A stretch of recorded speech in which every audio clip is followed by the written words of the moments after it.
Today's podcast is brought to you by Audible. You can get a free audio download and 30-day free trial at audibletrial.com/Alan. And Alan is spelled A-L-A-N for those that don't know. Again, audibletrial.com/Alan.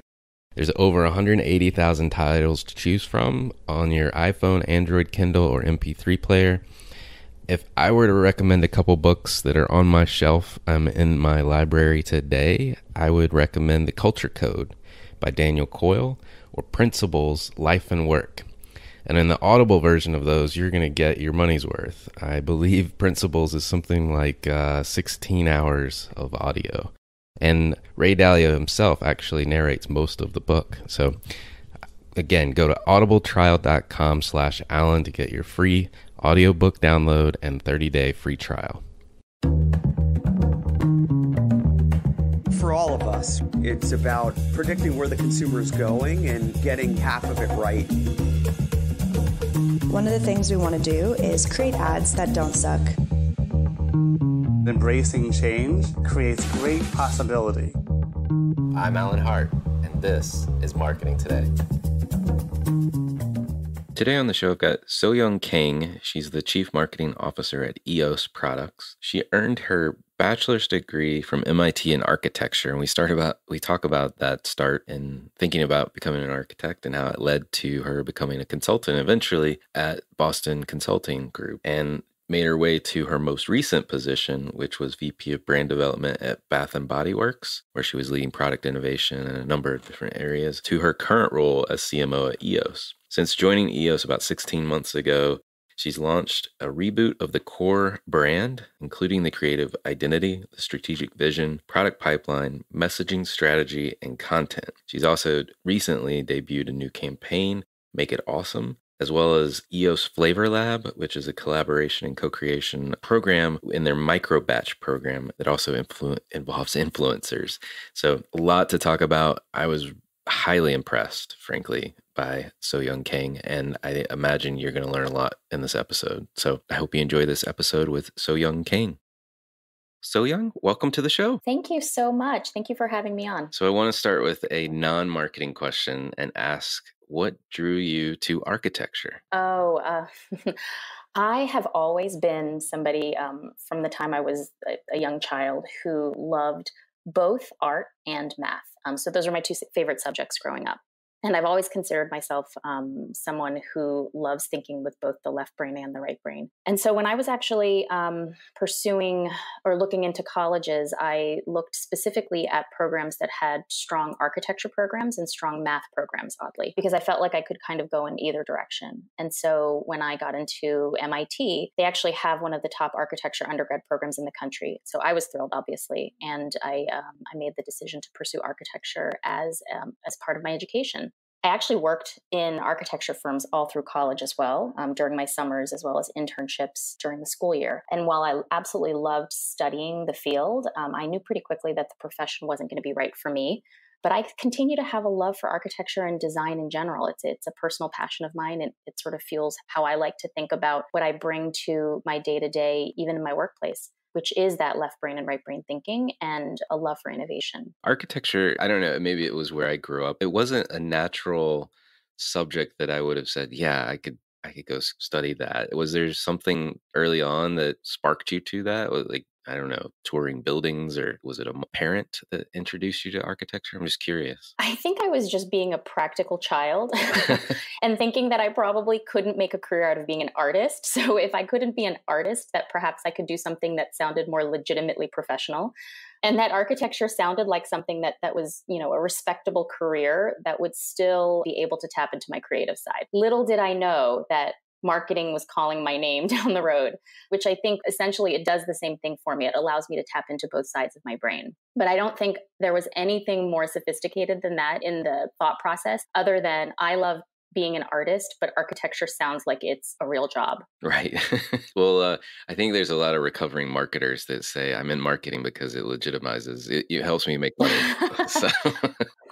So you're not alone in your profession. Well, so you go to MIT, you study architecture, you intern and do some work in the field while you're going to school.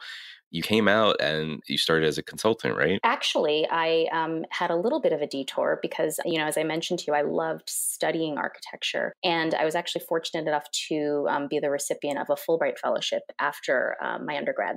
So while I had applied to consulting firms and various other types of companies for a full-time job after college, I was simultaneously applying for this research fellowship. And once I got it, I was able to take the 1 year off so that I could study. Specifically, my topic of research was Confucian spatial dwelling development in Korea. So then I traveled to Korea for a year and worked with a graduate research group at a top university doing architectural history and theory research. And then I came back and started my real job. Wow, you've got quite the background, and we haven't even gotten to the professional side yet.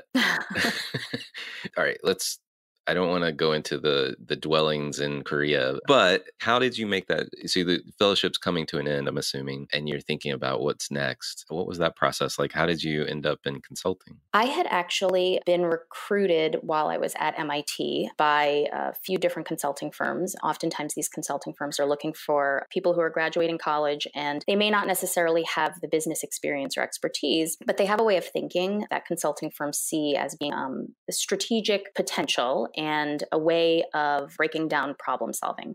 So consulting firms often interview students who may not have business experience, but they're looking for kind of a spark of problem-solving capability. And I had actually received a couple of job offers at the end of my senior year, and there was one job offer that was willing to wait for me to go away and do my Fulbright Fellowship and then come back and take a full-time position. So I started off my career after coming back from my Fulbright Fellowship at A.T. Kearney, specifically within their financial institutions group. And I worked there for about 2 years, learning the ropes of how to think like a consultant before I moved on to my next role. Okay. Now tell us a little bit about how you ended up in marketing. Oh, it would be a few more years before I ended up in marketing.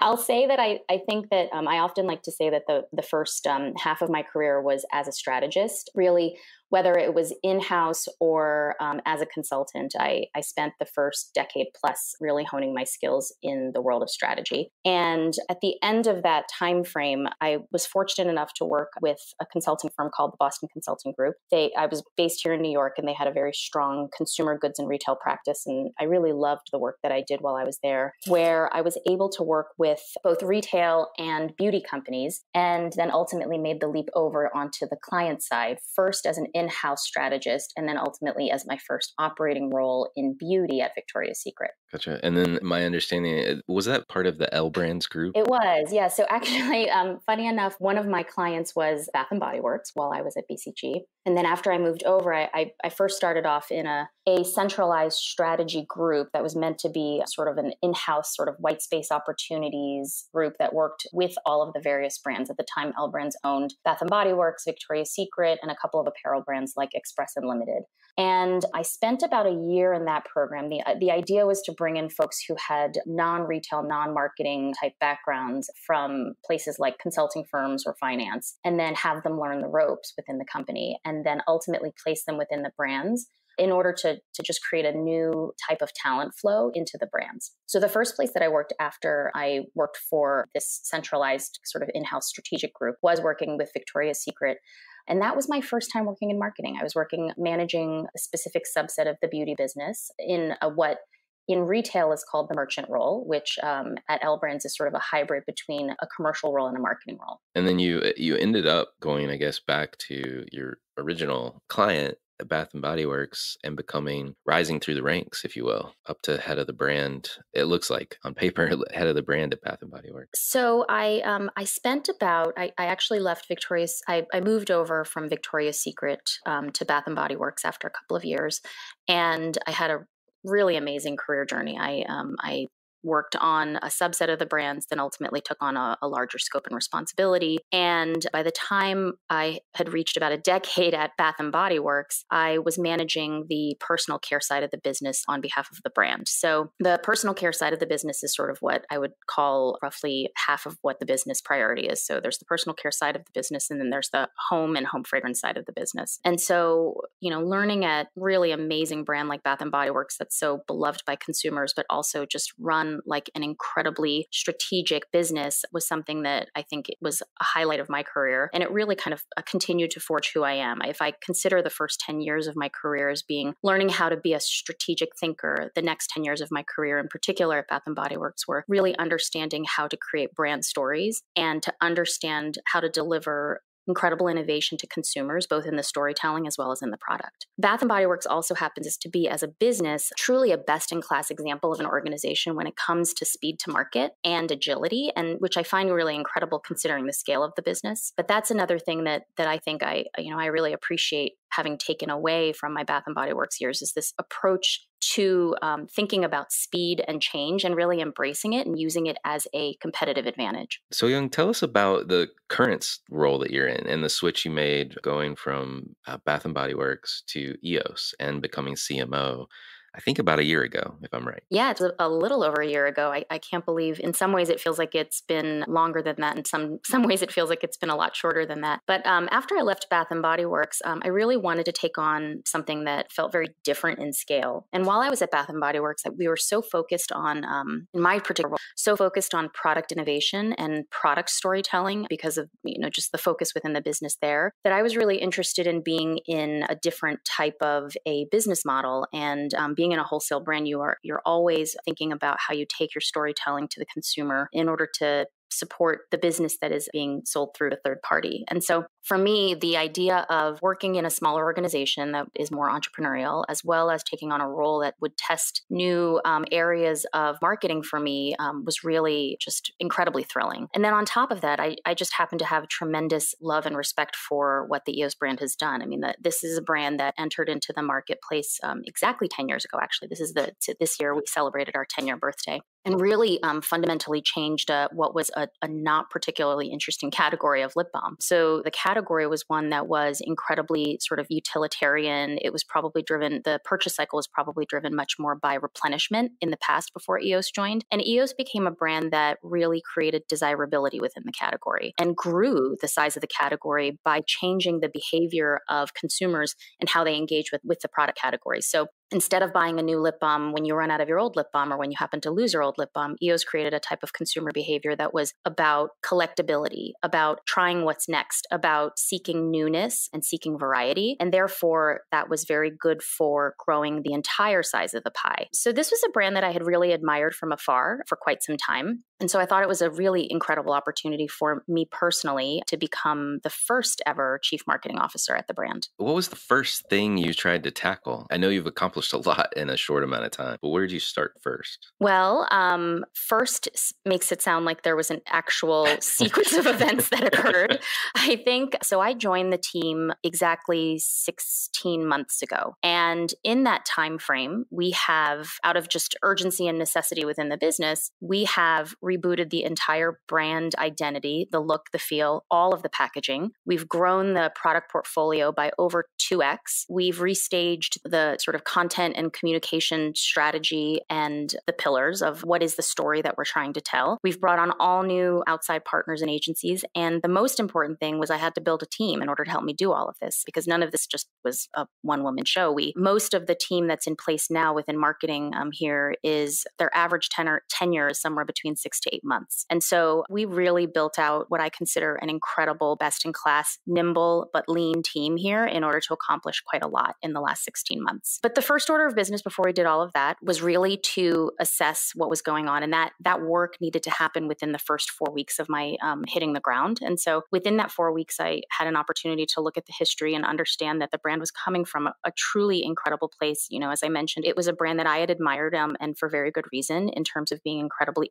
innovation driven and creating a very different way of engaging with consumers. We like to call ourselves one of the earliest pioneers of influencer marketing in our category. And there was a lot in the history to tap into, but I would say that because I was the first ever CMO, there hadn't been a crystallization of those messages into something simple that could then become the vision for the rest of the organization as well as our outside partners to really kind of glom onto so that we could all be marching towards the same direction. And so to some extent, it felt like those first few months really felt like we were flying the plane as we were building it. In my role, within my first week, the first thing that I was doing was trying to find a new agency to help help us with rebranding our packaging identity. And as any good marketer knows, it's pretty hard to reboot your packaging identity when you don't know exactly what the identity is. And so all of that was happening simultaneously. It's unusual. I mean, I've had a number of CMOs that are, within a year, right, of their starting point or near that. And we talk about the sequence of events, but you're one of the few that have actually described the diagnosis 4-week period where you're trying to get it right, I'm assuming, and really get an understanding of what's going on, that core piece, if you will, that then you can build off all of these things and do simultaneous things all at once. Was there anything in that effort in the first 4 weeks that stood out to you, or was like, we had to get this right, or understanding X was the best use of time in those first 4 weeks? I'm just curious if anything stands out. For me, understanding the consumer was absolutely the most important thing. My history and my background at Bath & Body Works is incredibly consumer centric.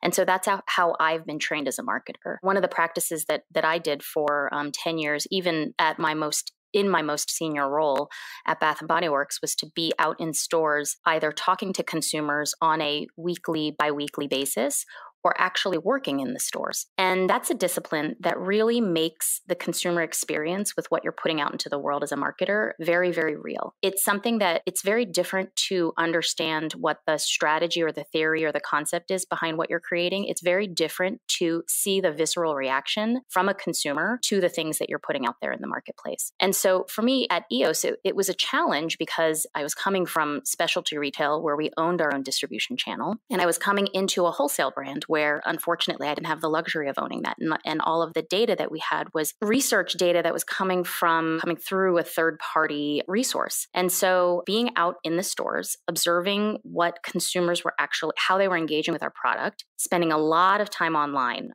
pouring through review data, social media, just trying to build out a picture in my head about what I thought was resonating with consumers with respect to the brand and the product, and what I thought wasn't, really helped to crystallize for me the approach that we needed to take, which was, for me, the lack of clarity in how the product was appearing to consumers was one of the first things that I needed to tackle. The innovation pipeline is the longest lead time for any marketer. If you own that piece of the marketing toolkit, the innovation pipeline takes the longest.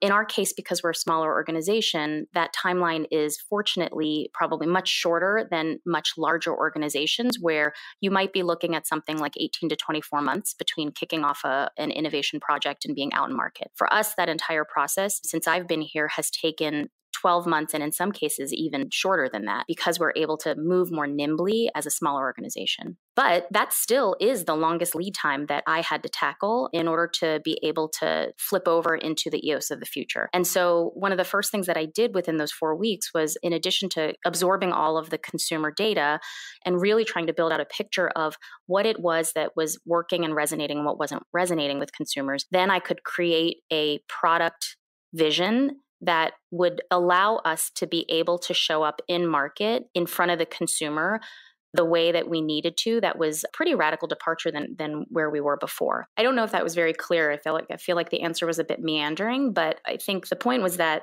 the first thing that I had to tackle was a reboot of the product-driven identity, because the timeline was the longest there. And as I mentioned, we were flying the plane while building it. So I was briefing our agencies at the same time that I was trying to understand the brand. And that all happened literally within the first 4 weeks of my being here. So that was summer of 2018. By September of 2018, we were actually conducting focus groups and market research to understand whether our new product identity would resonate. And we had incredibly positive signs through that research. By December of 2018, we were talking to our key retail partners to be able to bring them along in the journey. And we were really excited by the reception that we were getting there. And now it's fall of 2019, and we're out in market with our entire new assortment, which is really exciting. And I think it's a real testament to what you can do when you're part of an organization that really values speed to market and really can operate in a much more fast and nimble way. Well, you talked about a lot of the work that you did to understand the consumer. How do you describe who is your core consumer? Our core consumer, I think when we shorthand who we think our core consumer is, I would say we typically shorthand by saying that our core consumer is Gen Z millennial. But I think it goes a little bit deeper than that, because that's the demographic. But I think there's a psychographic of the core consumer that is engaged with our brand that is more of a variety seeker. someone who views EOS really as a beauty product as opposed to a personal care product. And I think that really shows up in how we speak to our consumers as well. So we really model ourselves as a beauty brand, although our sort of the distribution dynamics of our brand are probably more akin to a CPG or a personal care brand. And that means for us having a really robust presence on social media. It means always looking for positioning that is much more fashion forward and much more trend driven than perhaps some of our competitors. And that really resonates with our consumers. So in the course of really trying to understand our consumer, a few of the key insights that came through were things like, I love the colors of your product. I love the flavors of your product. These aren't typically things that you would hear about a very functional or utilitarian brand. It's much more about the delight. It's the emotional experience of engaging with EOS. And that all really came through for me right from the beginning in that 4-week assessment period. So pretty soon after that, while we were kicking off the reboot to our product assortment and product packaging, we also kicked off a reboot and I would say a more focused edit point around all of our communications. So the first thing that we could reboot was our owned social media. So, we have actually a very strong social media presence. We have over 2 million followers on Instagram. We have over 6 million followers on Facebook. And we needed to be able to invest in the content to be able to keep ongoing engagement and enthusiasm and excitement within our fan base on social media. And so we invested more in being able to create the really engaging, exciting content that would keep our community coming back to see what EOS was up to. We also tightened our voice because I think in the course of the years that we've been in market, I think our brand voice has shifted a little bit to take out some of the personality, the authenticity that I think a lot of, in particular, the Gen Z audience is looking for brands that they want to engage with in social media. And then lastly, and just as importantly, we launched a new commercial platform, which we call the EOS Microbatch. And the whole point of the microbatch, it's actually a multi-pronged strategy, which is sometime in the fall when I first started, I felt like there was a really great opportunity for us to do things, to lean even further into being a smaller, more nimble brand, to create things at a scale that would allow us to get from idea to in market within a few months. And as I mentioned, that our typical lead times are more like somewhere around 10 to 12 months in terms of from idea to in market. But our microbatches are actually designed to be some of our most innovative product that can hit the market within somewhere around anywhere from 3 to 5 months or so from idea to in market. And the way that we do that is that we offer them purely on our owned platforms or our owned website. And we market them through our owned channels as well. So it's a way for us to connect to our social audience and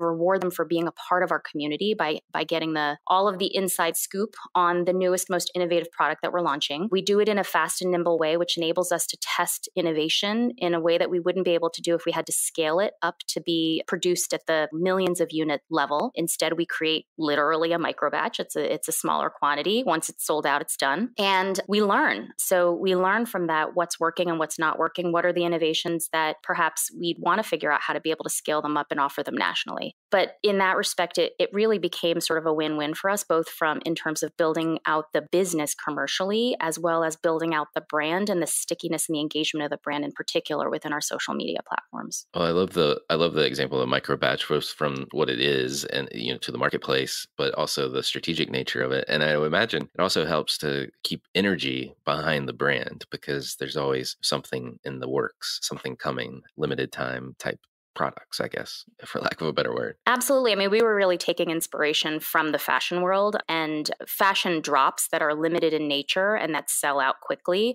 are not new to the world of fashion, but they're not typically the type of thing that you see in the beauty world. For us, we felt like we had an opportunity because of our business scale to be able to do something akin to the fashion drop. And by doing so, really start to build out this engaged audience among our consumers. So we actually saw our email list grow by multiples because folks wanted to know when the next microbatch was going to drop. So it's been a really interesting strategic tool within our marketing toolkit. Got it. I know you've also got new work out, a new campaign, and I've read stories that you're dramatically increasing your spend behind your marketing efforts. So just would love to hear you talk about what you're trying to accomplish and what's been the response thus far? Sure. We just launched probably about a month and a half ago our Make It Awesome brand campaign. And our brand campaign was something that was really important for us to get behind and make a significant investment in, because as we have been rebooting our whole brand identity over the past year, it was really important for us to be able to make sure that our target audiences would see the new EOS, the new face of EOS, and also hear all of the different ways that we're bringing awesome into their lives. So the essence of the brand campaign is really that EOS is a brand that has always delivered refreshing moments of awesome into your everyday. So other lip balms may moisturize your lips, but we're the lip balm that is delightful to hold, delightful to look at, and delightful because the flavors are delicious on your lips. And so we're really trying to own as a brand this equity of awesome. So the campaign itself is a total all new brand creative, and we're taking a digital first, I would say probably about 98% digitally driven approach to the media. And we are about half of our media is in streaming video, because, that's sort of where our audience is. And streaming video, display, social media, places where we know we can reach our target consumer. And then we're also doing a few creative aspects of the campaign, like our first ever TikTok campaign, which has been a really amazing experience. No, I was going to ask you about that because I think you've got some crazy number of views of that campaign. I want to say it's 3.7 billion last time we talked, but I logged into TikTok the other day. Yes, I do have a small presence on TikTok.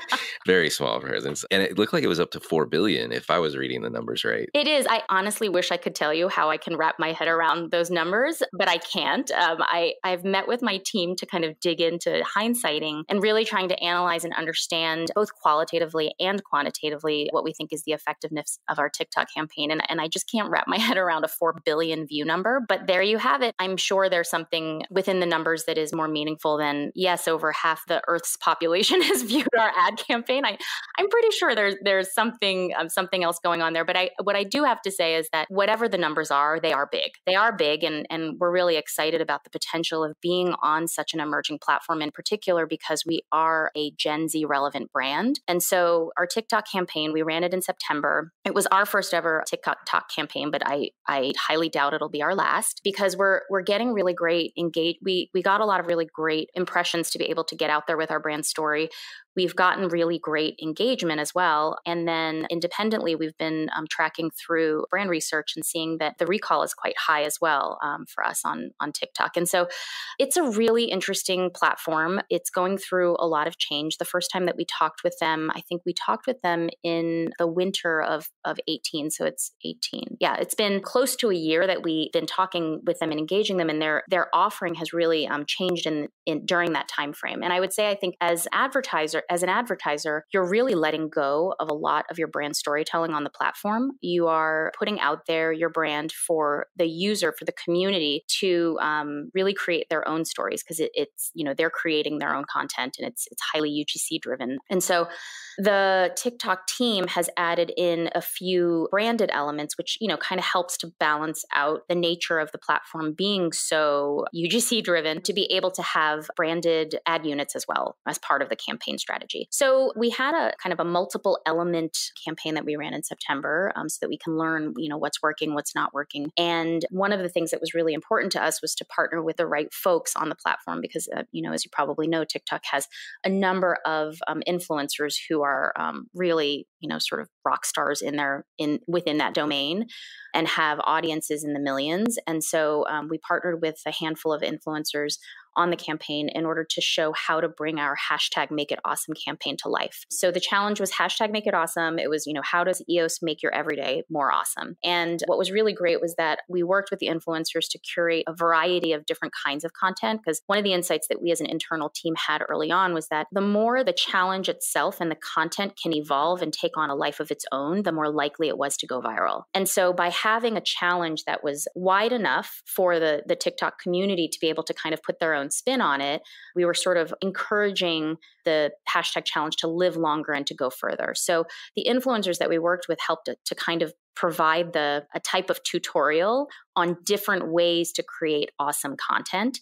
So their content actually looks very different from each other. And what was great was that then their own particular audiences could see their content, but then you could, you might be following more than one of the influencers and you might see a different way to bring the challenge to life, which I think is part of the reason why to now I believe that our hashtag challenge is one of the most successful that I've seen on the platform. Yeah, it's amazing. I was scrolling through the videos, I guess, and it's funny what people will how their creativity comes to life, frankly. So one thing I have a question about is working with influencers, and any advice for marketers that are working with influencers on regardless of platform, if you will. I think that influencers or content creators are really an important part of today's marketing ecosystem. To have those kind of brand ambassadors out there in the world, especially in a world where social media continues to be a really effective way to get your brand story out there. I think it makes sense to continue to have, for us as a brand, influencer marketing as a component of our marketing strategy. With that said, I would say that our experience has been the more carefully we select the folks who we work with, and the more the relationship and the partnership is an authentic one,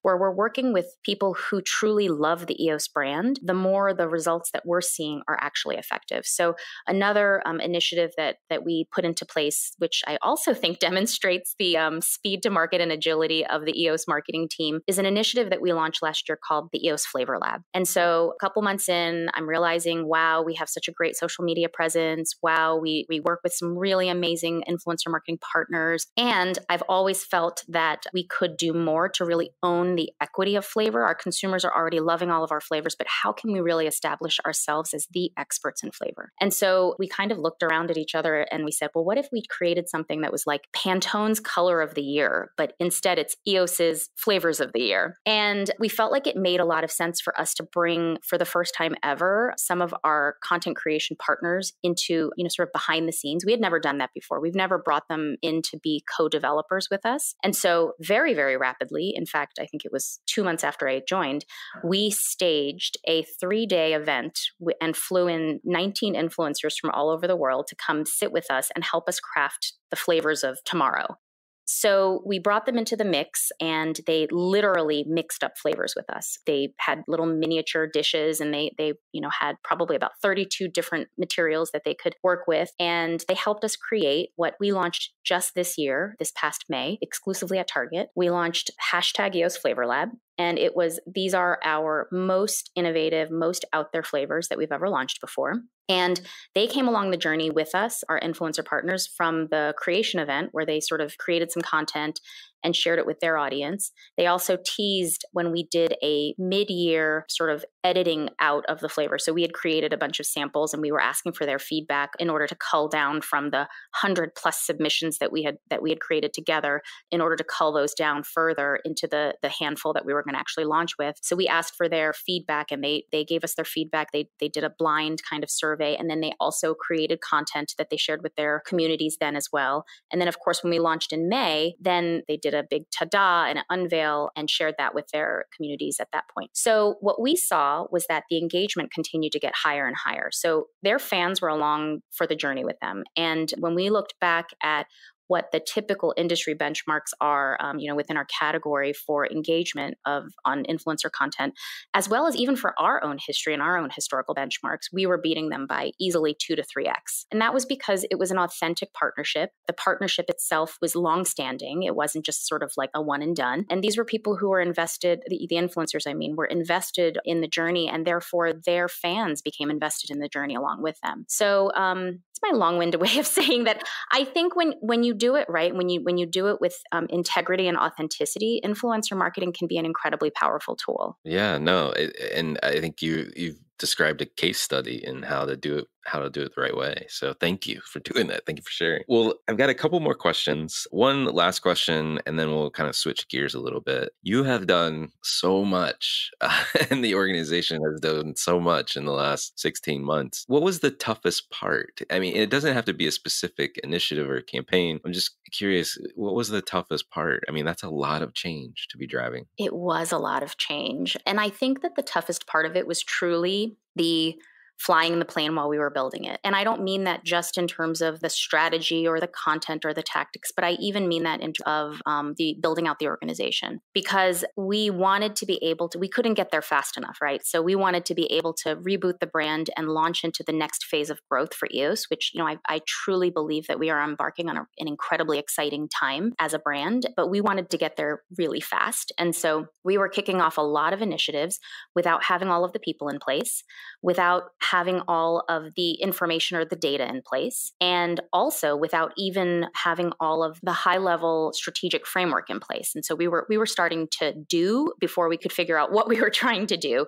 But I've always really had a philosophy, and I think this is based on where I come from, both from as a consultant as well as my training at Bath and Body Works. But I would rather get it 80% right. And maybe I've missed 20% of it, but I'd rather get there fast because I don't need to perfect to 100% and then learn too late that I missed the opportunity. And so there are a lot of different kind of cliches out there in the marketplace. It's sort of like fall on your face, not on your behind, all of these types of things that are out there. But I truly believe in all of them, that I really believe that doing something fast and getting it mostly right is way better than doing something slowly and getting it 100% right. Because whether you're right, if you're too late to the party, if you're too late, then you've missed the whole thing. Well, I do want to switch gears and we've talked about you at the beginning. I want to get back to you. And I love this question. It's probably my most favorite question. Is there something in your experience, in your past, that defines or makes up who you are today? Probably everything in my past makes up who I am today. But I think that if I were to take a personal lens on that, I would say that probably the most defining experience for me has been my immigrant experience. I immigrated to this country when I was 2.5, and I was in a lot of ways, personally, I spent a lot of my years trying to really understand how to become a part of the culture and how to become a part of my new normal, which made me a really avid studier of cultural norms and of just human behavior in general. So I was always looking around outside of me. When I started kindergarten, I didn't speak English because I had grown up in a household that was all Korean, where we were only speaking Korean to each other. And so I started kindergarten, even though I'd been living in the US for a couple of years already, completely having to kind of start over for language. And it just made me incredibly attuned to what are social norms? How do people behave? How can I fit in? So that's one aspect of the immigrant experience that I think has been really formative for me, because even today, I absolutely love thinking about the psychology of marketing. How do people think? How do people accept information? How do they process information? It's one of my favorite aspects about being a marketer. The second piece of being an immigrant that has truly shaped who I am is, from a very young age, I had to take an outsized role within my family. I was the oldest person in my family who spoke English fluently, and that meant that I had to pick up and do things that I had never done before. I remember being 14 years old and helping my family pick our health insurance plan. I had to go through all the documentation, the brochures, compare the plans, and make a recommendation to my parents. I had to help out with filing tax returns. There are a lot of things that I had to learn how to do and not be afraid to do and figure out on my own, because my family just needed me to help. So I think that has created in me just a bit more of an appetite for chaos, an appetite for learning new things that I've never done before. And, I hope I continue for the rest of my career not being afraid to take on difficult challenges, because if I could do that at 14, I hope I can continue to do really great things as I progress as a professional. It's an amazing story, amazing experience. So thanks for sharing that. Curious if there's any advice you would give your younger self if you're starting back out again on this journey. Well, I don't know how to answer that. I say that because, of course, there are many things that I could have done differently as my younger self, but they all led to the person that I am today. And I think that the older I get, what I will say is that I recognize that there really isn't a master plan in place. There may be an ultimate goal, but there isn't. I've realized that there are a lot of different ways to get to the ultimate goal. And I really believe that life and your career is really it's just a series of calibrations where you're just sort of like ping-ponging little by little towards whatever goal you set for yourself. But I think maybe when I was younger, I thought that there was only one way to get there. And I thought that if I mapped it out properly, that I would end up there. And I never could have imagined sitting in the seat that I am today as the CMO of a great brand like EOS. I couldn't have imagined that 20 years ago.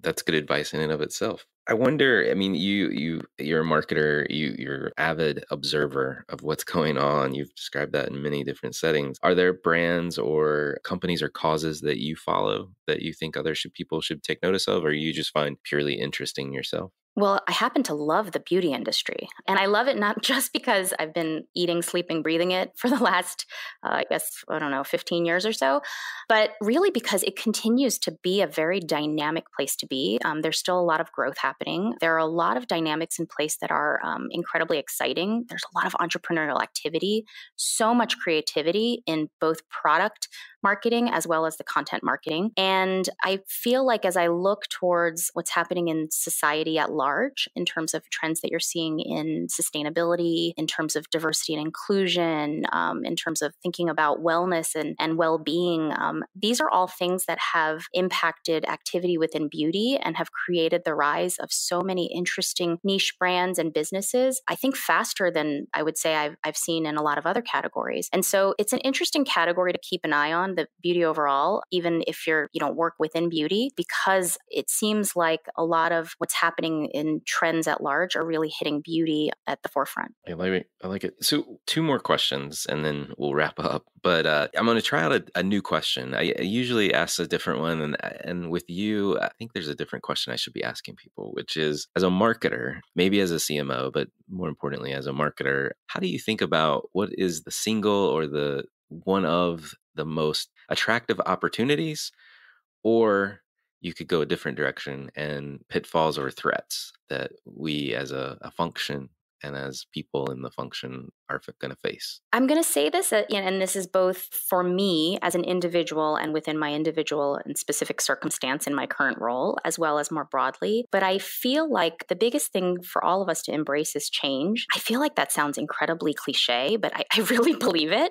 How much change have we experienced in the last 10 years? And how much more are we going to experience in the next 10 years? There are some things that are always going to be true within the world of marketing. There are these just fundamental kind of human truths that are driven by us as human beings. I do believe that people crave great storytelling because there's a lot of noise in the world, and great stories create sense and order out of that noise. I always believe that great marketing starts from great product, and that great marketing could maybe hide bad product for a very little while, but consumers are very savvy and they figure it out after a while. And then I also believe that great value, not cheap, but value for money that consumers spend will always lead to growth. So these are things that I just believe kind of as being my own personal truths. But what I don't know is I don't know what the specific stories are going to be. I don't know how we're going to reach consumers in the future. I don't know how and with what tools. So those are the things that are going to change so dramatically and probably faster in the next 10 years than that it has in the last 10 years. And as marketers, I think it's just really critical for us to not be afraid of that change and to recognize when something is the difference between a fundamental truth versus the tactics and the how, which will always change and evolve because human beings always change and evolve too. Well, my last question, and you may have just answered it, and that's okay if you have, is what do you feel like the future of marketing is going to look like? My guess is more change. Definitely more change. But, I think that there's another thing that I think about a lot in my role and in my personal growth as a CMO, which is I think about, and I know there's been a lot of press about this lately, but I think a lot about how the CMO role is evolving itself and how even in my day-to-day, and partly because we're such a lean team and I have to wear a lot of hats in my role, but in my day-to-day, I have to flex between thinking about the consumer, but then also thinking about how we market to our customers. I have to think about the needs of the brand, but I also have to think about the commercial needs of driving the business. And so I think that this isn't just something that I'm experiencing as a first-time CMO. I think this is something that's happening across the landscape of marketing in general, where marketers are being asked to really take a flexible and nimble approach to how they drive growth and value in their organizations and in their brands every day. And that's something that I think isn't going to change, and it'll require all of us to evolve with it. Well, Soyoung, thank you so much for coming on the show today. Thank you. It was great speaking with you, and I really appreciate the opportunity. Hi, it's Alan again. Marketing Today was created and produced by me. If you're new to Marketing Today, please feel free to write us a review on iTunes or your favorite listening platform. Don't forget to subscribe and tell your friends and colleagues about the show. I love to hear from listeners, and you can contact me at marketingtodaypodcast.com. There you'll also find complete show notes with links to anything we talk about on any episode. You can also search our archives. I'm Alan Hart, and this is Marketing Today. Today's podcast is brought to you by Audible. You can get a free audio download and 30-day free trial at audibletrial.com/Alan. And Alan is spelled A-L-A-N for those that don't know. Again, audibletrial.com/Alan.